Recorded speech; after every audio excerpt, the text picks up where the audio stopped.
All right, I'm making a quick video on Outbreak. So I'm going to start a play of Outbreak. My intention is to um, play it and then kind of film some updates, maybe every 3 or 4 rounds. Um, and then uh, and then I was thinking about doing a run through with, record the whole thing, but honestly, that's such a pain.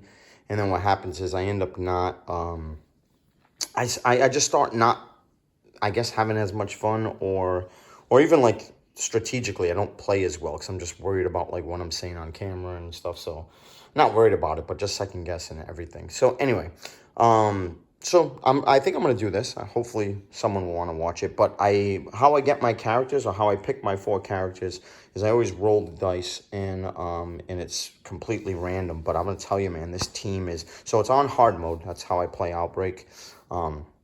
At least that's the last like 4 plays that I've had. So I got the assassin to start off, and the assassin is just OP in this game.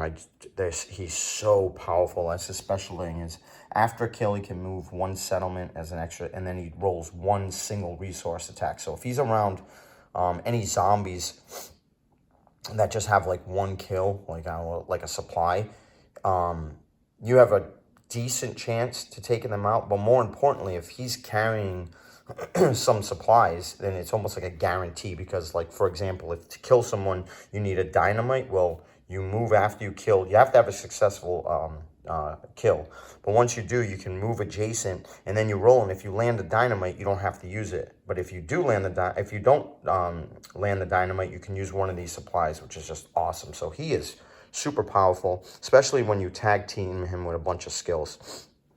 He's got awesome. He also starts with 4 fortune cards, which is so cool. But these specifically are really good. Like Airstrike is awesome. 3 resource die, and you can attack any horde on the board. You don't even need to be near them. Hence, thematically, the Airstrike. And then, like a free turret after day 3. And then rally is weird, but when you're really hurting and you're in the wrong spot, excuse me, it's really cool. Anyway, Marshall is amazing. I love the Marshall.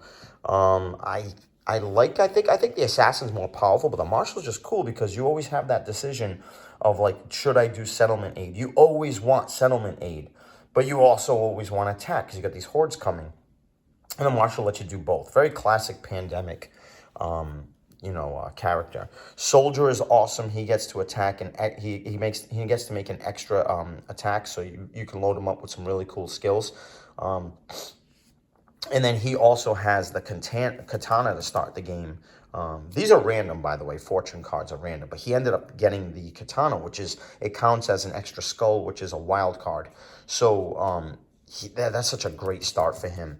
And then the most powerful player in the game, not the sexiest player, like it's not like the funnest player to play with, but man, the pilot is just so awesome. I love running with these 4 characters. When I think the pilot came out #1, I was like, oh my gosh, I like literally think my odds of winning on hard mode go from, this is all me just spitballing. I have no clue if these numbers are accurate, but like I feel like my odds of hard mode, beating hard mode, goes from like literally 25% to like 50% because the pilot is just so awesome. Anyway, pilot's got can carry a ton of supplies, which hence that's why I think she's amazing. She also gets to move to any settlement. Classic, literally like ripped off from Pandemic. I say Pandemic because it's a Pandemic-like game, but she also pulled the crowbar, which is exactly like the katana. So my game plan to start the game right off the bat is get this crowbar into the soldier's hands, so he can start off with 2 wild cards and just start tearing up some soldiers. I mean, zombies, not soldiers. Jeez. All right, so that's my start. The building of the city, the town and stuff, and deciding who, I know the lighting's a little weird because I got the sun coming in.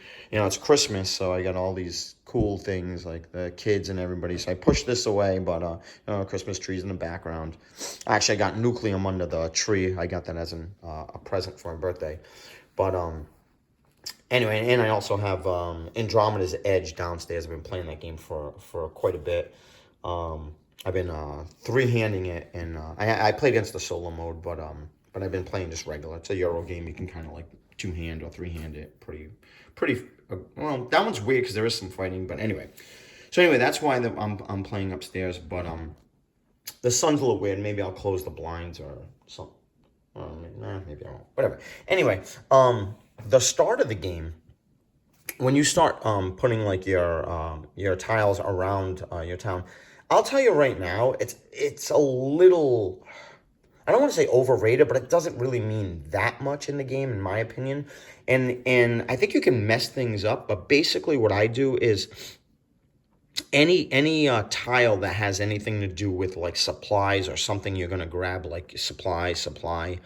You know, this one's ammo. I don't know if you can see it, but that one's ammo. The farmhouse. That one's really hard to see. Sorry about that. Ghost Town. That's a Kickstarter exclusive, but I think every copy has that. I don't think they ever made retail version of this game. So if you find this game in the wild, it's got the Kickstarter exclusives. I believe. I haven't seen a copy. Anyway, shopping mall. Command center. But what I basically do is anything that's supply related, I usually wrap that around the main base, and in the outskirts I usually get something that's like attack related. The comm station is obviously something you want on the outskirts because that reveals the 4 tiles, so you can peek and see what the zombies are, and that's super powerful. It's exactly the same thing the watchtower does that you can upgrade. So that's the watchtower in the game right there, that red little tower, and that's what the watchtower does. It'll let you see adjacent zombies. But yeah, that's my starting. I'm pretty cool with it. I don't like the fact that I have 2 crates. I think that's supplies actually, but I don't like, no, the backpacks I think are supplies. Anyway, I don't like the fact that I have 2 crates, 1 ammo up here, and then and then another ammo. So I pretty much have 2 ammos and 2 crates. So that kind of sucks, but not that bad. Not that bad of a start. Kind of like the first start of the thing. So anyway, let me get started. I'm gonna see if I can hopefully do some updates, maybe every 3 or 4 rounds. Maybe we'll get a couple videos out. Hopefully you guys enjoy seeing this game. I love bringing Outbreak out. Outbreak's a game I got this year. I think it's beyond fantastic. It's just my opinion.